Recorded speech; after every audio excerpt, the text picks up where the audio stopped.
On this edition of Lexington Now, Town Branch Trail is officially opened, Halloween events in Lexington, and One Lexington grants.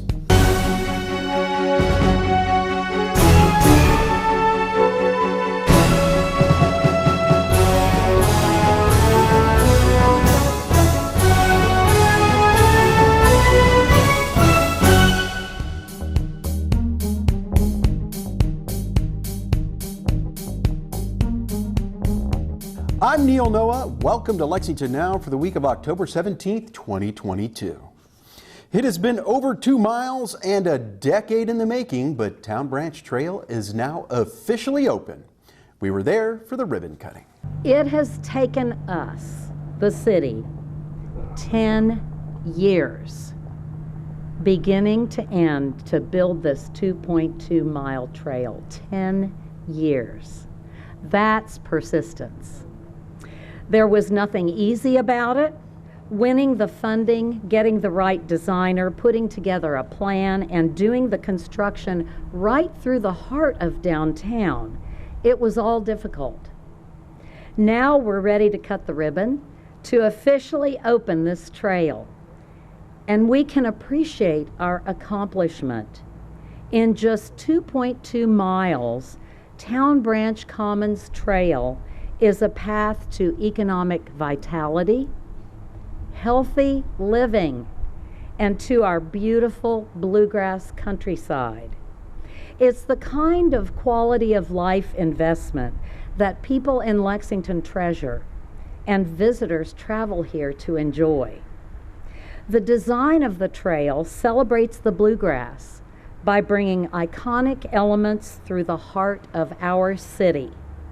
It features lush stormwater landscaping using native grasses, flowers, and trees.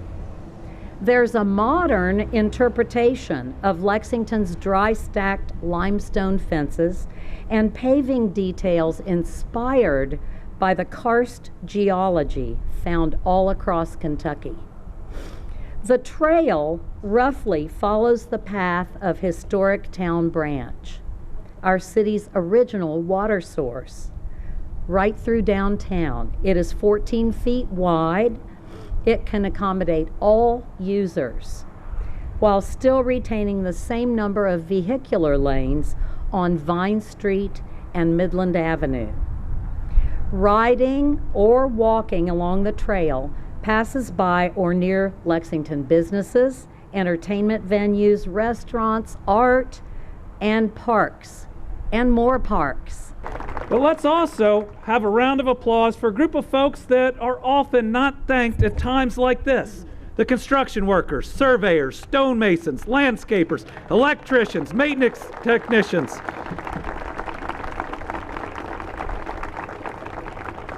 We oftentimes forget that a project for Kentuckians is built by Kentuckians, and we are grateful for everyone's hands who made this project a reality. This project will benefit the Commonwealth of Kentucky. From economic development to quality of life, this is a major step forward for this city and for this state. So with Town Branch Commons coming into view, we are witnessing Lexington reinvent itself once again for a new era. And I believe it can be an era of prosperity for all of our families. Back in April of 2016, when we first communicated with President Obama's Secretary of Transportation, Anthony Fox, about how important this program and how much important this project was to the economic vitality of Lexington. And it was a partnership. It was a private-public partnership. It was a local, state, and federal partnership. And it was that partnership and synergy and teamwork that really attracted the $14 million that the U.S. Department of Transportation committed in the form of a Tiger Grant. And as a testament to the success of this public-private partnership between the City of Lexington and the Town Branch Fund, the Commons broke ground in July of 2018 after that $14 million Tiger Grant was awarded to bring this corridor system before us today. It's a milestone for the entire city and a model for what in the transportation world we call complete streets. designed for all users, for bicyclists, for walkers, as well as for vehicles. Economy today is all tied to quality of life and quality of place, and that's what this project was really all about. To Lexington, the eyes are on you now. This is a significant signature accomplishment. Cities and towns across the United States are trying to envision and implement projects exactly like this. When we started this project 10 years ago, we were researching models. There weren't so many. Now you are the model. I know you're excited to cut this ribbon, but get ready to pick up the phone because other cities will be calling you to learn the story of how Town Branch Commons was conceived, designed, funded, and implemented. It's a story that is one that many, many hundreds of people touched. So congratulations to everyone today on this huge signature accomplishment that is a national example for the kinds of future infrastructure that we all need to tie our cities and landscapes together and tie us to each other. Thank you so much. All right, 3, 2, 1, here we go.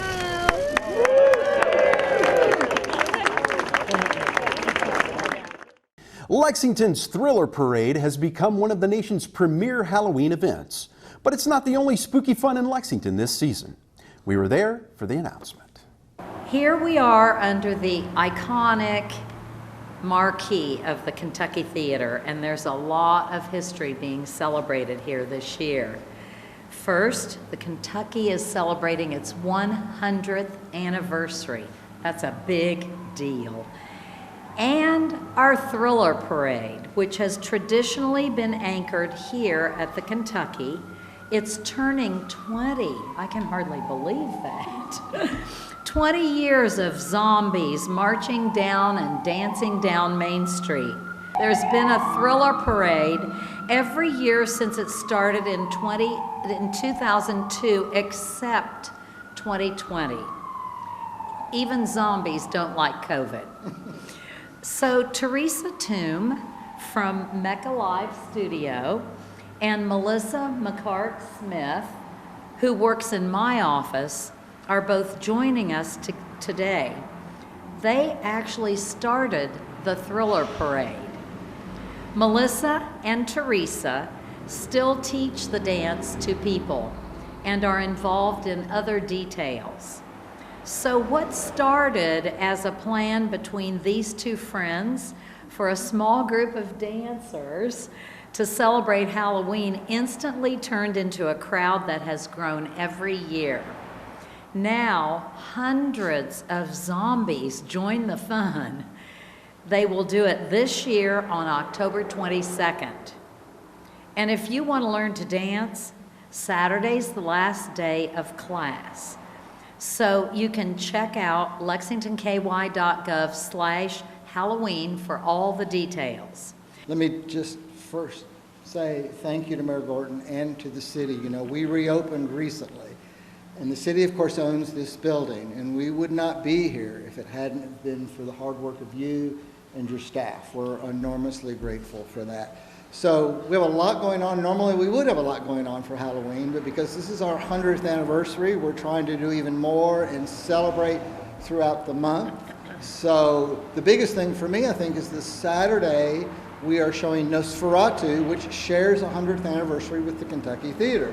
It's, of course, a very, very famous, perhaps the earliest vampire movie, a beautiful film. It's a silent film, but as many of you know, we have an organ in the theater, and we're lucky enough to have a group of very talented organists. And one of those organists will be providing a live organ score, live music for Nosferatu on the Saturday. So I think that's going to be a lot of fun. And then we have another dozen or so Halloween spooky tales throughout the month, some family-friendly fare like Coraline, some creepier stuff if you're into the creepier stuff like House of a Thousand Corpses. So as always with the Kentucky Theater, I think there's something here for everyone. So we hope you'll come down get a little frightened and help us celebrate our 100th anniversary. We have a whole list of things that are going on throughout this season at all of our different parks. We have, at our natural areas, we have spooky nights and hikes. We have pumpkin carving events that are going on. And we have our jack-o'-lantern trail, which is if you donate a jack-o'-lantern to us, it will be placed on our trail at McConnell Springs. So we are looking for people to carve their jack-o'-lanterns and put those on our trail. And then we have public viewing nights where you can come and take a night hike and see all of those trails, all of those pumpkins. And then we have our flicks, our final Freaky Flicks is this Saturday night at Moondance. That's been another fall favorite that we've had going on for the last several years. So we have a whole roster of special events centered around this season and Halloween. As the mayor said, if you visit lexingtonky.gov, /Halloween. It's a full list. And then, of course, ending it all will be trick-or-treating on Halloween night from 6 to 8 p.m. So we hope that you'll visit our website and take a look at all of the different things that we have to offer, and that you will join us and enjoy Halloween with us. When we return, grants from One Lexington.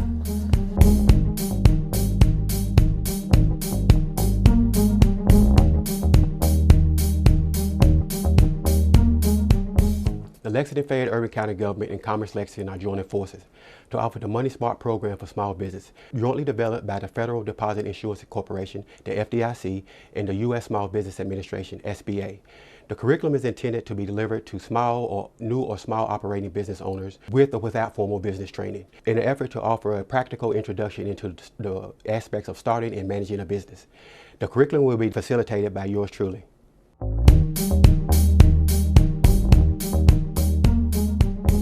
Welcome back to Lexington Now. The city's anti-violence program, One Lexington, is now more important than ever and has kicked off its new gun violence prevention program. Here's more. Just to remind everyone, the overall goal of One Lexington is to leverage community resources to reduce gun violence involving young people, ages 13 through 29. And we're very happy to report that One Lexington is starting to make progress. So far this year, we have 50% fewer homicide victims in that age range of 13 to 29 than last year. Today, we're announcing the start of the One Lexington Gun Violence Prevention Grant Program. This program provides small program grants for Lexington youth who have been affected by gun violence, stipends for volunteer street outreach workers, mini grants to be distributed through schools, and funds for nonprofit violence prevention programs. Government's job isn't to reinvent the wheel, but to remove barriers and support grassroots people and organizations that are already involved doing this work of violence prevention. This is the first year for these grants. I put $150,000 into our budget for this program, which will be allocated in partnership with Community Action Council. Nonprofit organizations can apply for grants up to $7,000 in support. In addition, today I'm announcing that the city has received a $30,000 grant from Cities United, a national nonprofit that has been working with us to develop a strategic plan for reducing gun violence. In developing this plan, we identified two gaps in services: victim services and re-entry services.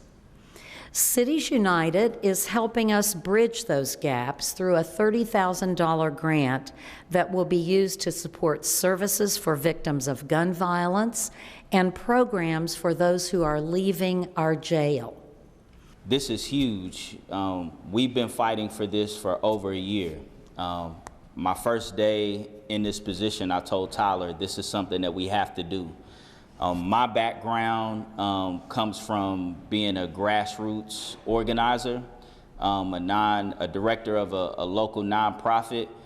And the way that the model was previously is any issue that was impacting underserved communities or communities of color, oftentimes you would elevate somebody into a position that had all the skills to do a great job at that position, but oftentimes they may lack that connection to the community that they're trying to serve. And so usually what they do is they would give me a call or Geo or somebody who is connected to that population, and we would come in and help them out.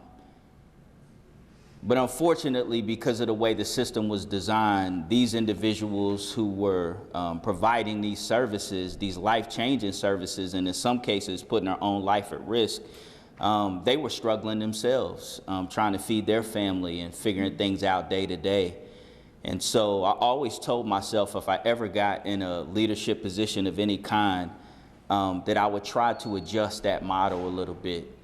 And this grant is the first step in doing that, putting resources directly in the hands of organizations that are already doing the work. And we have a lot of great organizations and individuals right here in Lexington, grassroots, pounding the pavement each and every day, doing the work, but they need to be amplified. Cities United is an organization that partners with about 130 other cities in helping them to reduce gun violence by reimagining public safety. We've been a Cities United partner since 2014, and we've partnered with them on various efforts and have benefited from that partnership. But the latest has been the development of our strategic plan. As Divine said, we've been working with Cities United for the last year, along with various ones of our community partners in the justice system, our CBOs, throughout the public sector. We all come together to develop a 3-year plan for how we will address violence in Lexington among young people ages 13 to 29 years old. We finalized pretty much that plan, and it should be published within the next couple of weeks. In that plan, we worked to identify gaps in our efforts, and a couple of those gaps were in reentry.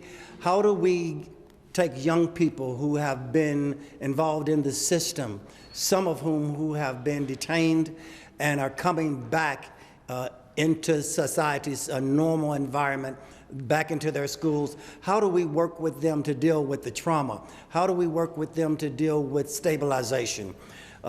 We have obtained, we'll be receiving $30,000 from Cities United to help us address reentry, $15,000 for reentry and $15,000 for victim services. So we're very, very excited about that, in addition to what the mayor and the council have provided with the $150,000. That's an additional $30,000 that we'll be receiving. Tree Week 2022 has come and gone, but Go See Trees, an extension of the celebration, is still running. Seth Holbrook explains. Hi, I'm Seth Holbrook, an environmental event coordinator with Lexington's Division of Environmental Services, and I'm here to talk to you today about Go See Trees. Go See Trees is a challenge issued to all Fayette County residents to get outside and go see trees. It's a tree-centric scavenger hunt designed to get people out and about and learn about all of the different kinds of species that live here in Lexington and the importance of how they're planted, where they're planted, and how they're cared for. Go See Trees is now in its 4th year. It was initially developed as part of our Community Environmental Academy, and now, after some time, we've gone out and had the time to really promote it over the last few years, and it's become a staple of our fall event schedule. It's a really unique and wonderful way to explore some of the city and really learn more about some of the amazing trees that are all over the place here in Lexington. You get to go out and visit parks or different green spaces. This year we're actually focusing specifically on the smaller neighborhood parks that you'll find dotted all throughout Lexington. And so you can go out, find some of the tree species there and learn about all of the wonderful benefits that they bring to the city. So this year we're going to be highlighting 16 different trees in 16 different parks all over Lexington, and it will take probably a few days to get out and visit everything. It'll maybe take you, half an hour or an hour to really explore the park, navigate around to the tree and figure out exactly what you're looking for. But the program will be open from October 7th until November 6th. So you'll have basically a full month to get out and go all around the city and find trees all over the place. This week is back to a full agenda of business at City Hall, and we've got a full lineup of live meetings on Lex TV to go along with it. And as always, you can watch our gavel-to-gavel coverage here or streaming online. And remember, for the most accurate and up-to-date information on all city business, check out our website at lexingtonky.gov. Here's this week's meeting coverage.